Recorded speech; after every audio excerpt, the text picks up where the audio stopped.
இந்த நெக்லஸ் ரொம்ப நல்லா இருக்குமா, அப்படி கொஞ்சம் கணக்கு பண்ணி விலை சொல்றீங்களா? ஓகேக்கா, கொஞ்ச நேரம். அக்கா இதோட ப்ரைஸ் பார்த்தீங்கன்னா 13,200 வருதுக்கா. ஐயோ பெருமாளே, இப்போ நான் என்ன பண்றது?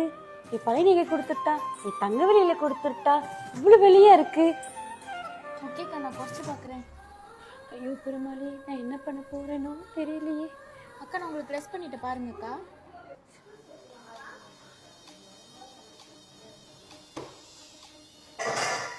நகை வேலை பத்தி தெரியாதனால இவ்வளவுதான் குறைப்பியா நீ?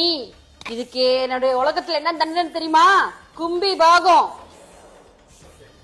ஆத்தாடி அக்கா, கயிறுங்கக்கா, வேலை குறைச்சு மா நீ குறைச்சிக்குமா, உனக்கு தான் எவ்வளவு குறைக்கணும்னு தெரியல, நீ குறைச்சிக்கமா பெருமாளே. அக்கா உங்களுக்காக நான் 20 குறைச்சிக்கிறேன். அதுலேருந்து என்ன 20 தான் குறைப்பியா? என் கொள்ளையும் அவ்வளவுதான் இருக்குடா. ஓகேக்கா, நான் குறைச்சிக்கிறேன். Bill போட்டுருமா பெருமாளுக்காக bill போட்டுருமா. அவ சொன்னான்னு பில்லு போட்டேன், கும்பி பாகம் தான். வில்லங்கத்தை விலை கொடுத்து வாங்கி டெக்கரேட் பண்ணி கூட்டி வந்திருக்காங்களே. அம்மா இந்த கஸ்டமர்மா பார்த்து முடிக்கிறதுக்குள்ள பாதி உயிர் போயிடும் போல. முதல் பில்லு போட்டு அனுப்பி விட்டுருவோம். தேங்க்யூ அக்கா. வேண்டி கேட்டதா சொல்லுங்க.